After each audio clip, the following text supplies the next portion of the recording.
Hoy nos visita Ricardo Robles Sánchez. Él es consultor en liderazgo y crisis. ¿Por qué es importante este tema para emprendedores, para empresarios? Porque todos podemos vivir una crisis en el mundo digital. En el mundo de las redes sociales, todo se amplifica, todo toma unas dimensiones fuera de serie. En este mundo digital, cualquier cosa que la gente tome en ese momento y le interese o cree polémica, cuidado, se puede salir de control. Y tu empresa puede vivir las consecuencias. Por eso es muy importante saber de este tema, crisis y liderazgo en la crisis, manejo de crisis. Así es que no se pierdan el programa de hoy con Ricardo Robles Sánchez, consultor de crisis y liderazgo, hoy en Otro Plano.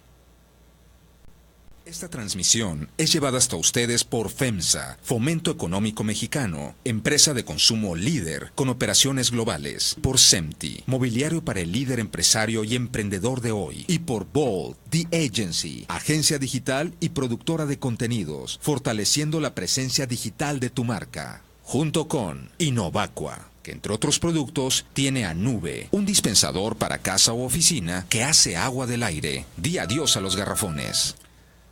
Ricardo Robles Sánchez, bienvenido a En Otro Plano. Al contrario, Jorge, muchas gracias y un gusto estar contigo y con tu auditorio. Muchísimas gracias, Ricardo. ¿Qué tema nos traes el día de hoy? Me encanta este tema porque es muy actual, es algo que lo hemos visto una y otra vez, las crisis, ¿verdad? En el mundo digital vimos con la primera dama, Angélica Rivera, La Costeña, por ejemplo, un caso tremendo de crisis, una empresa que tuvo un escándalo y se le salió de control. ¿Y cuántos otros hay, Ricardo? Platícanos un poquito por qué es importante el manejo de crisis y qué haces tú como consultor para poder solucionarlo. Claro que sí, muchas gracias. Bueno, pues es importante porque una crisis te puede costar la empresa. Así de plano. Por ejemplo, ¿puede costar ¿no? la empresa? Así pues de fácil, ¿no? Todo tu reputación se acabó. Totalmente, ¿no? Hay empresas que... empresas grandes que cotizan en bolsa y entran en una crisis por un mal manejo de sus redes sociales, así de tonto podría parecer, y su valor se desploma 30, 40, 70% en el mercado, ¿no? Sí. Entonces, es importante porque, mira, hace no muchos años, las empresas tenían el 70% de su valor, estaba en sus bienes tangibles, en sus bienes materiales. Okay. Su producción, cuánto tenían en bodega, sus máquinas, sus automóviles para desplazar sus artículos, etcétera, etcétera. Y el 30% estaba en el valor de la marca, en cosas intangibles, en cosas que no son materiales. Okay. Hoy exactamente, según estudios que han analizado este tema, se habla de que el 70% del valor de una marca está en sus bienes intangibles, en su reputación, en lo que no se puede tocar. 70%. 70% del valor aproximadamente de tu marca. Entonces, imagínate, pues tú para tener protegidos tus bienes materiales es relativamente sencillo. Digo, siempre hay un riesgo, por supuesto, en temas de seguridad, pero tienes cámaras de vigilancia, un candado, sistemas de alarma, geolocalización, tienes muchos sistemas tecnológicos que te permiten tener seguridad sobre tus bienes. Cuidar ese 30%. Cuidar ese 30%. Pero el 70%. Pero el 70%, ¿cómo lo cuidas? ¿Cómo lo proteges? Bueno, tienes que estar preparado a eventualmente enfrentar una crisis. Y mira, las crisis pueden surgir en el momento menos esperado de la forma más inesperada posible, ¿no? Sí. Te pongo un ejemplo rapidísimo, digo, aquí abordaremos varios ejemplos, pero justo hablando de este tema de lo inesperado, me recuerda Cinépolis, cuando estaba una función dentro de una sala de uno de sus cines, y de repente una bala perdida termina con la vida de una de las personas que estaba viendo la película. Entonces, tú imagínate, seguramente el atlas de riesgo que tenía Cinépolis, y es que hicieron un atlas de riesgo para identificar sus zonas vulnerables, pues nunca se imaginaron que existía la posibilidad de que una bala perdida entrara en una sala de cine y matara a una persona, ¿no? En ese momento, la marca está vinculada a este caso. Totalmente. Y toda la atención está centrada en qué pasó, qué fue lo que ocurrió y qué está haciendo Cinépolis en la materia, ¿no? Entonces, ¿reaccionó bien Cinépolis en este Cinépolis caso? Cada vez ha mejorado más, es una de las empresas que cada vez ha mejorado más sus protocolos de crisis. Pero en ese caso... En ese caso en particular no estaba preparado, fue algo que lo tomó por sorpresa. Te digo que además, pues es que difícilmente en un atlas de riesgo te podía salir la posibilidad de que ocurriera una desgracia como la que ocurrió, ¿no? Sí, y se cometen muchos errores, las empresas como no están preparadas por lo general cometen muchos errores tratando el tema sin un acompañamiento profesional en estas cosas, ¿no? Por ejemplo, una de las primeras cosas que se deben de hacer en medio de una crisis que ha costado la vida de alguna persona o de varias personas es lamentar la pérdida de vidas humanas. Y eso muchas veces lo olvidan los responsables, los voceros de la marca, y empiezan a dar explicaciones o justificaciones o negar la crisis o empiezan a cometer algunos errores, pero lo primero que debieron de haber hecho era lamentar la pérdida de la vida de esa persona o esas personas. ¿Por qué? Porque la vida es lo más importante. La vida de las personas es lo más importante. Claro. Y cuando tú como marca manifiestas un compromiso con tus clientes, con tus proveedores, con tus colaboradores, la gente, los consumidores, en general el público, valora mucho que tengas una vinculación real con las personas, ¿no? Que sea sensible con la vida de las personas. Totalmente. Las redes sociales son absolutamente emocionales. Son muy emocionales. Entonces, si tú no te emocionas, si tú no te conmueves, si tú no sientes la conexión con las personas emocional, la red social te va a desechar. No va a querer nada contigo. Totalmente. Pero si tú te llegas a conectar con ellos emocionalmente y los convences emocionalmente, todo funciona al revés, ¿no? Te puede beneficiar. Ok, fíjate, interesante. Por ejemplo, el caso de que seguramente a lo mejor me estoy adelantando y lo pensabas tú comentar. No, adelante. Pero el caso de Frida Sofía ahora en el marco del sismo, ¿no? Sí. Todo tema que, bueno, las televisoras nos tuvieron atentos al tema de Frida Sofía, que al final no existió, ¿no? Pero justo en este tema que dices de cómo nos conmueve, pues México estaba conmovido. Totalmente. Porque pensábamos que había una niña que estaba metida, o una jovencita que estaba atrapada entre los escombros de un edificio que cayó de la escuela de Repsamen. Estábamos todos atentos. Mira, como anécdota, yo estaba en Guatemala de viaje justo cuando estaba todo este tema, y la persona que me atendió a la hora de documentarme ahí en el hotel, una guatemalteca, me dijo: oiga, usted viene de México, ¿verdad? Al ver mi pasaporte, sí. Oiga, y no sabe qué pasa con la niña, si ya la rescataron. Toda la noche no pude dormir por estar viendo con mi esposo si rescataban a la niña de los escombros, ¿no? Eso era una novela donde todo el mundo estaba conectado. Era una novela donde todos estábamos conectados viéndolo, ¿no? Y yo creo que fue un caso terrible para Televisa, mal manejado también por la Marina, ¿no? Sí. Algunos de los errores que cometieron, por ejemplo, Televisa quiso dejar la responsabilidad en otro lado, diciendo: no fue mi culpa, sino culpa de quien me dio la información. A mí la Marina me dijo que ahí había una niña que se llamaba Frida Sofía y nosotros creímos en nuestra fuente. Error, compañeros, ustedes no pueden eludir su responsabilidad. Cualquier periodista sabe que tiene una responsabilidad al verificar la información. Debieron de haber consultado más fuentes. Había muchas opciones para haber descubierto qué es lo que estaba ocurriendo. ¿Dónde están los papás de esa niña? ¿Quiénes eran sus compañeras? ¿En qué grado iba? ¿Cómo se llama su maestra? ¿Su maestra estaba adentro también cuando ocurrió el desastre o estaba afuera? Sí. No era tan... No, es cierto. En lugar de eso, pues instalaron a una periodista de tiempo completo con una transmisión en vivo 24/7 contándonos este melodrama que al final fue una mentira, ¿no? Y en el caso de la Marina, perdóname, en el caso de la Marina, también mal manejado porque salen a dar declaraciones sobre el tema dos voceros de la misma institución contradiciéndose simultáneamente. ¿Qué debió haber hecho Televisa? Televisa, evidentemente cuando estaba ocurriendo el hecho debieron de haber verificado la información y consultado todas las fuentes. Una vez que ocurrió el tema, debieron de haber actuado con responsabilidad y haber dicho la verdad y haber reconocido sus errores. Perdón, nos equivocamos. Claro. ¿Qué tema tan importante acabas de comentar? Fíjate, una de las cosas que le cuestan más trabajo a las empresas, a los políticos, a los personajes de la vida pública es decir: discúlpenme, me equivoqué. Soy humano. Y a veces eso crea más conexión con la gente, porque todos nos equivocamos.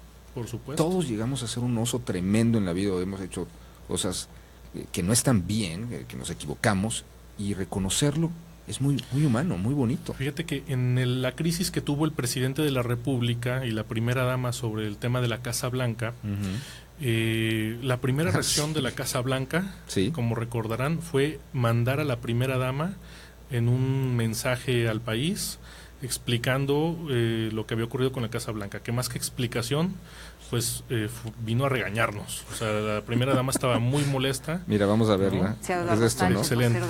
Si quieren la vemos y la en mi tramitamos. ausencia, mientras viajaba a China para acompañar a mi esposo a una gira de trabajo, haya adelantado algunas explicaciones sobre la casa ubicada en Sierra Gorda, número 150. Dando Al tratarse de un tema estrictamente personal, hay un momento donde no contó parece con toda la incluso estar muy información molesta y necesaria hasta regañarnos, para explicar ¿no? en su totalidad este asunto. Mira, por ejemplo, creo que está En junio por del acá. 2010, se me pagó con la propiedad de la casa que ya habitaba. Es decir, En fin, todo el mundo recuerda efectivamente, Ahí, mira, justamente, conocí ¿no? al ingeniero Juan Armando Hinojosa.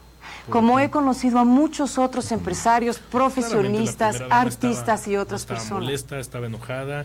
Lo que fue a decirnos ese día es: yo hago con mi dinero lo que yo quiera y tengo ese dinero y mucho más porque he sido actriz de primera línea de Televisa y eso ganamos las actrices de Televisa. Entonces fue a justificarse y fue a regañarnos. No, estaba enojada, estaba molesta. Y eso lo único que hizo fue exacerbar más la crisis, ¿no? Aumentarla. Pasaron los meses y la reputación del presidente, que de hecho ya está bastante dañada. Hay que recordar que este presidente es el que tiene la valoración menos positiva en la historia moderna de los presidentes de este país. O sea, ni siquiera Fox en sus peores momentos tuvo tan baja calificación por los ciudadanos como la tiene el presidente Peña Nieto, ¿no? Y en este entonces, justamente ahora que hablábamos del tema de ofrecer disculpas, el presidente, un año después de que ocurrió esto, ofreció disculpas.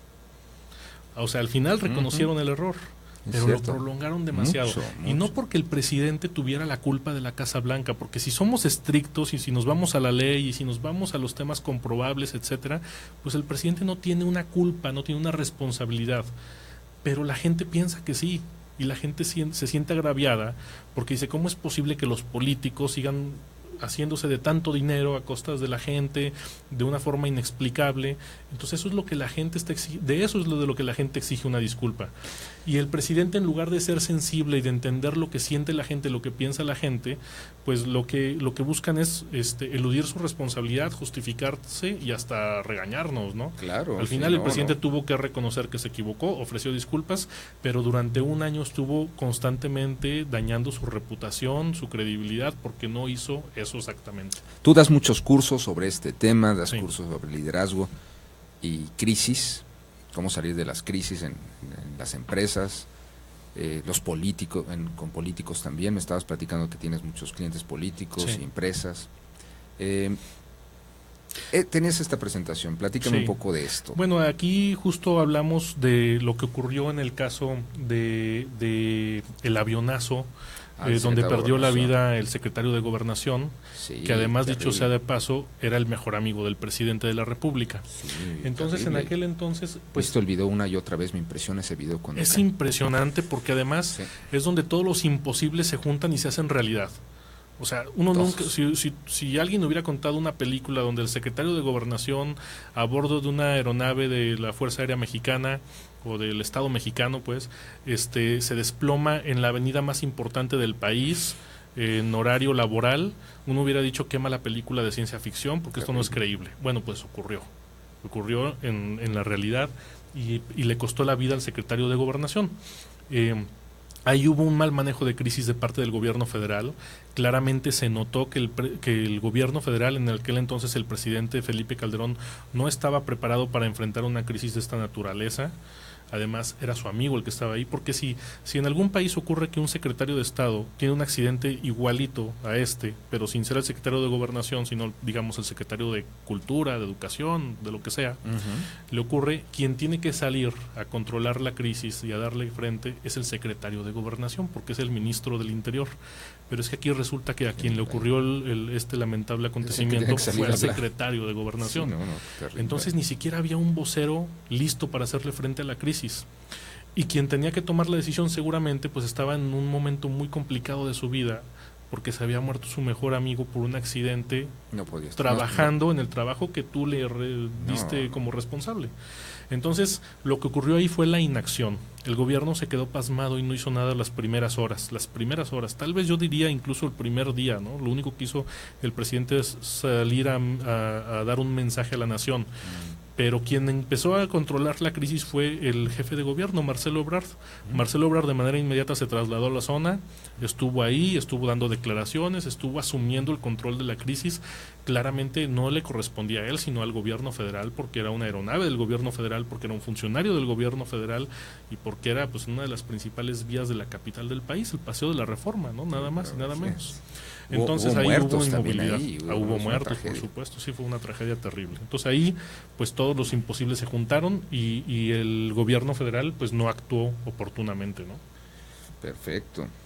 Sí, lo vimos y es increíble. Hablas de este también, de este caso. Sí, en el caso de British Petroleum, que hasta la fecha le sigue costando todavía mucho esta crisis, pues fue el 22 de abril del 2010 cuando una plataforma se hunde en el Golfo de México y bueno, pues un desastre terrible, natural, ¿no? Más de 83 millones de galones provocaron este desastre ecológico, pero además a la marca le costó mucho en su reputación, su valor en el mercado se vino al suelo en un principio y hasta la fecha todavía uno escucha British Petroleum y necesariamente te viene a la cabeza el derrame. Ahora, algo de lo que sí hizo bien British Petroleum es cerrar la crisis, porque eso es muy importante. Cuando hay una crisis tú tienes que hacer un cierre de la crisis, decir, sí, tuve una crisis, la enfrenté, lo hice responsablemente, pero ya terminó. Y aquí lo estoy dando por terminado y lo estoy dando por terminado de esta manera, ¿no? Y entre más visual y más claro y más contundente sea el cierre, mejor. En este caso, yo recuerdo que ellos lo hicieron, citaron a los medios de comunicación, hicieron un cierre de una válvula ahí donde estaban cerrando como el último boquete, por así decirlo, ¿no? Sí. Y eso le queda también en la mente a la gente. Dice, sí, hubo un derrame, pero ya alguien cerró la llave, ¿no? Ricardo Robles Sánchez, tú haces hincapié en esto, en las crisis que ocurren en las empresas, con los políticos, pero ¿qué es lo que aprende la gente con tu curso? ¿Qué es lo que aprenden las empresas con tu curso directamente? Pues mira, de entrada se sensibilizan a la importancia de tener un control, tener el candado para cuidar tus bienes inmateriales, ¿no? Como decíamos, tus bienes intangibles. Se dan cuenta de que un mal manejo en este tipo de crisis le puede ocurrir a cualquier empresa con un error muy pequeño incluso. Yo te diría, y además como tú y tu público lo saben muy bien, hoy todo el mundo estamos expuestos a las redes sociales, todo mundo tiene sus redes sociales, un pequeño restaurante tiene su perfil en LinkedIn, en Facebook, en Twitter, etcétera, y un mal manejo puede hacer que te cueste mucho en tu negocio, mucho. Entonces, se hace la gente consciente de la importancia de cuidar sus bienes intangibles y aprende cómo enfrentarlos, cómo enfrentar este tipo de eventualidades y cuáles son los principios básicos con los que tendrían que actuar, ¿no? ¿Por qué tener un protocolo de crisis? ¿Por qué tener un mapa de riesgos? ¿Qué es un gabinete de crisis o war room, ¿no? Que también se le conoce así? En fin, aprende el ABC, podríamos decirlo de alguna manera, para enfrentar una crisis o mejor aún, para prevenir una crisis, porque ya también una buena noticia es cada vez las empresas se hacen más conscientes para prevenir una crisis, claro. Por ejemplo, ¿cómo se puede prevenir? Pues mira, todas las crisis, o yo te podría decir a lo mejor el 95% de ellas, dan señales previas a la crisis. No surgen de la noche a la mañana y de manera inesperada. Siempre hay ciertas señales, Si tú atiendes esas señales, haces menos posible que te pueda estallar la crisis. La mejor crisis es la que nunca estalló, porque la controlaste previamente antes de que se convirtiera en una crisis. No sé, por poner un ejemplo, incluso un fenómeno natural, pues te da señales, ¿no? Ahí viene un huracán, etcétera. A lo mejor un terremoto podrías decir que no, pero si la zona es sísmica, pues deberías de estar preparado para enfrentar un terremoto, ¿no? Un fenómeno de esta naturaleza. En fin, el asunto es ir identificando las señales. Hay algo que se hace previo a una crisis que se llama mapa de riesgos o atlas de riesgos. Okay. Es una auditoría de tu empresa, de tu negocio, para ver cuáles son las áreas vulnerables que tienes y a partir de ahí empiezas a hacer casos de estudio y si ocurriera tal cosa que tendríamos que hacer para enfrentarlo y proteger la reputación. Como simulacros, de la marca, ¿no? Como simulacros. Se pueden hacer simulacros de crisis, instalas un gabinete de crisis, enseñas a la gente a actuar, a qué tendría que hacer en caso de que surja la crisis, cómo tendría que trabajar war room, etcétera. Nos está viendo Julio Salinas de Axtel de Comunicación en este momento. Fíjate, les llama la atención, está viendo el programa. Excelente. ¿Quieres hablar de algún curso que necesiten? Y tenemos comentarios del auditorio. Me informan ahí en Controles Técnicos, Luli García, que está precisamente gente de Axtel viendo el programa. Les mandamos un saludo a todos los que nos comunican. Aquí, ¿quiénes nos están viendo, Luli? Y tenemos comentarios. Bueno, Silvia Botti, hola. José Carlos, hola. Yolanda Huerta, éxito. Roberto García Iturria, saludos Jorge, muy interesante, un abrazo. Paloma Stark, gracias por informarnos, éxito. Okay. Nos están viendo Roberto Padres, Agustín Guadiana, Alfonso de los Ríos, Rafael Rivera Goyenechea, Juan Roberto Pérez, hola, Roberto Garza Leal, Ana Celia Bortoni, Vero Marcos, Mónica Rodríguez, Julio Salinas, Mayela Villarreal, Ana Silvia Garza, y siguen entrando. ¿Comentarios? Son esos que me dijiste. ¿Comentarios? No, es todo. Nos están escuchando. Excelente, saludos. Y mandamos un saludo a la gente de comunicación de Axtel, que precisamente ha de estar poniendo atención a este programa, ¿no? Bueno, comunicar, pues dices, no necesariamente es prioritario. También, ¿no? Este caso es muy interesante porque no sé si recordarán que hace algunos años en la delegación Tláhuac, 3 agentes de la Policía Federal Preventiva encubiertos, es decir, no iban uniformados como policías, estaban investigando un tema de secuestro de niños en las escuelas en Tláhuac. Sí. Pues para la gente en Tláhuac ya era obviamente sabido que tenían un problema muy grave de que había gente que estaba secuestrando niños, y de repente un día fuera de una escuela ven a 3 personas desconocidas en un pueblo dentro de la Ciudad de México. Hay pueblos y este es uno, y donde todo el mundo se conoce claramente. Entonces identifican a 3 personas extrañas, ven que están afuera de una escuela, que están observando a los niños, piensan que son los secuestradores porque ya se sabe que ha habido estos casos, y entonces la gente se empieza a acercar con ellos, los detiene, después ya los empieza a golpear, después es una multitud linchándolos. El tema se conoce, empieza a tener una cobertura mediática importante, y llega un momento donde vemos nosotros, eso que ocurrió fue impresionante, porque estábamos viendo en la televisión el programa de Adela Micha, y ya todos sabíamos que había 3 policías federales preventivos que estaban vestidos de civil, que la gente pensaban que eran secuestradores y los estaban linchando en vivo en ese momento. Una turba enardecida. Y sin embargo ya el público en televisión ya sabía que eran policías federales preventivos y que era un error de la gente. Entonces era muy, para el televidente, pues tú estás viendo eso, es hasta de impotencia de decir, por el amor de Dios, que alguien le diga a la gente que son policías, que no son los secuestradores, ¿no? Y entonces Televisa empieza a transmitir en vivo desde su helicóptero el linchamiento. Y Adela Micha busca al líder de la Policía Federal Preventiva, al jefe de estas 3 agentes.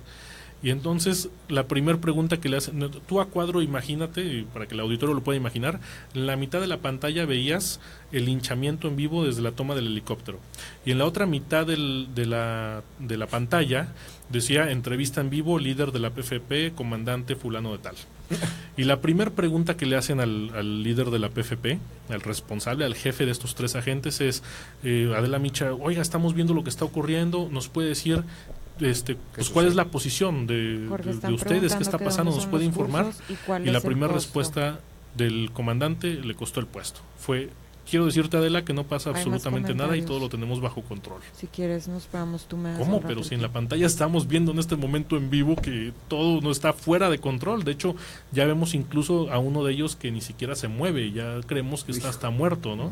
No, el señor no sabía nada. No tenía ni idea. De hecho, Adela Micha le tuvo que decir, le sugerimos que encienda su televisión y nos vea para que se dé cuenta de lo que está ocurriendo, porque no tiene ni idea de lo que está pasando.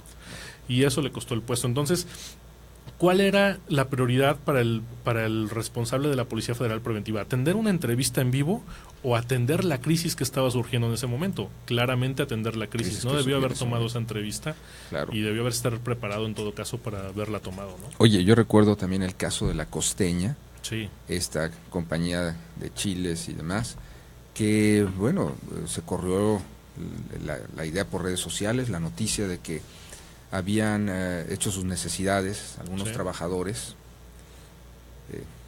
que habían orinado en las latas abiertas. Sí, es correcto. Wow. Y subieron eso a redes sociales, ¿no? Ese material, que además, imagínate, el problema que hoy tienen también es tan vulnerable las marcas que tu riesgo es directamente proporcional a la cantidad de teléfonos celulares que hay dentro de tu empresa. Sí, oye, las marcas están bajo amenaza. El Sprite hace poco que estaban también con químicos y que te morías si lo tomabas. Híjole, ¿era real o no? Ya no sabes, y no hubo una respuesta por parte de Sprite. Claro. Yo no lo vi por parte de Coca, o por lo menos no me llegó el problema. Es correcto. Y es que también sucede... Y ahora le pienso, voy con Sprite, perdón. Claro, no, totalmente. Es que eso es justamente ese es el daño que se hace, ¿no? Hace algunos años, controlar estas cosas era relativamente sencillo porque el medio de comunicación en este país era uno. Centralizados. Todo estaba centralizado. Entonces, ahora si tú querías controlarlo, tenías que ir hablar con quien tenía la llave. Con TV Azteca. O sea, antes era sentarse el presidente de Televisa con el presidente de la República y se solucionaba todo el problema. O con los de radio, ¿no? Claro, exactamente. Hoy ya no es así. Hoy tú y yo con un teléfono celular y cada una de las personas que nos están escuchando y viendo en este momento son emisores, son un medio de comunicación. Todos somos un medio de comunicación. Todos somos un medio de comunicación. Si tú traes un teléfono conectado a internet que tiene acceso a aplicaciones y puede tomar fotografías y video, eres un medio de comunicación. Y eres un medio de comunicación tan importante como Televisa. No estoy diciendo una exageración. Hay videos en internet hechos por una persona con muchísima creatividad y sin recursos para realizarlo, simplemente con una idea genial que le puede encantar a la gente, que doblan el rating. Que doblan, triplican el rating del mejor programa de televisión en este momento, ¿no? El que tiene mayor rating. Es impresionante. Los millones de views que tienen algunos videos que fueron hechos en la habitación de una persona tomándose el video, simplemente diciendo algo bastante creativo o divertido. Exacto. O lo que sea. ¡Pum! ¿No? Puede Entonces, explotar. Lo mismo pasa con las marcas, ¿no? Si tus empleados y tus colaboradores tienen teléfono celular y dicen algo con respecto de la marca, la reputación de tu marca está de por medio para bien y para mal. ¿Cómo manejó la crisis la Costeña? Porque vimos que salieron los directivos a dar esta conferencia de prensa. Pues justamente esa es una muy mala idea. O sea, lo peor que puedes hacer cuando estás en medio de una crisis es salir a dar una rueda de prensa. No es lo más recomendable. Puede haber casos extraordinarios que rompan con esta regla. Pero así como también es muy mala idea para una empresa o para una institución salir a comunicar algo muy positivo a través de un boletín de prensa, pues es muy malo tratar de hacer una rueda de prensa para comunicar una mala noticia. Lo primero que tienes que hacer es centralizar la información, decir qué es lo que sí es, que haya un solo vocero o un solo canal, y si es por escrito, muchísimo mejor. Porque entonces no hay riesgo de interpretaciones, no hay riesgo de que aquí, bueno, tú que eres experto en televisión, pues tú puedes hacer un análisis de la telegenia de este vocero, que de entrada ni siquiera voltea a ver a los ojos a las personas, y está viendo hacia abajo, que si lo escuchas, pues se puede escuchar nervioso, que a lo mejor puede estar sudando, que en fin, hay muchas áreas a través de riesgo, y todo comunica, todos son elementos que ayudan a configurarte una idea, que el receptor se configure una idea. Si tú sacas un comunicado de prensa, un escrito, una carta, bien, de por sí, ya en la carta o en algo por escrito a veces cometes errores, ¿no? A veces la revisas 10 veces, la pasas a 3 o 4 personas y de repente se te va un error o dices algo que no quisiste escribir o cosas por el estilo. Entonces, la mejor idea es un comunicado de prensa, un escrito, una carta, donde puedas centralizar muy bien la información, decir qué sí es lo que está ocurriendo, qué es lo que no está ocurriendo, de entrada, ¿no? Perfecto, pues hay muchos casos que vemos aquí, ya no vamos a poder ver todos, pero está Volkswagen, que también entró. Podemos poner ahí en la computadora. Vemos el caso de Volkswagen, ya vimos bueno, fíjate, varios, ¿no? O sea, la pusimos por el presidente de los memes, ¿no? O sea, cuando una crisis se convierte, tienes una crisis y luego otra, y luego otra, y luego otra, pues el problema es que ya todo se convierte en reputación negativa, ¿no? Hoy tenemos pues el presidente de los memes, esa es la realidad, ¿no? Y con la calificación más baja. Con la calificación más baja, así es. Y el dólar más alto. Sí, caray. Ok, en fin, cuando importa más la foto que la verdad. Qué interesantes temas todos ellos. Me pregunta la gente, ¿Dónde das los cursos? ¿Cuánto cuestan, Ricardo? Bueno, depende de qué tipo de cursos y demás. Tenemos distintos tipos de capacitaciones.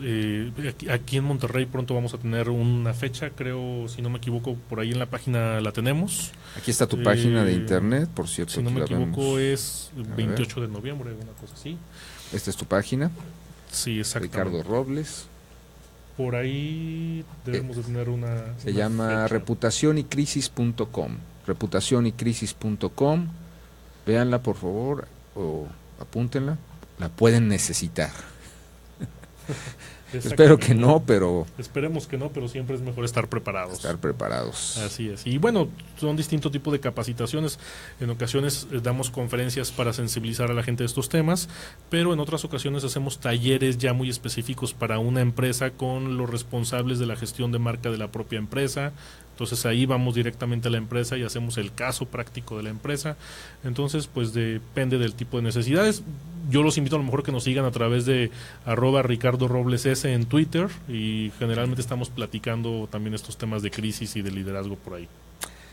Ricardo Robles Sánchez, muchísimas gracias por traernos estos temas tan actuales y oportunos, que son esenciales para los líderes emprendedores de hoy y del futuro, porque esto apenas empieza. Claro, sin duda. No, al contrario, muchas gracias a ti, gracias a tu auditorio, estamos a sus órdenes. Muchísimas gracias. Ricardo Robles Sánchez, consultor en crisis y liderazgo. Hoy en Otro Plano, no se vayan porque en unos momentos más tendremos otra entrevista muy interesante. Estamos en un maratón en vivo aquí en Otro Plano. Así es que gracias.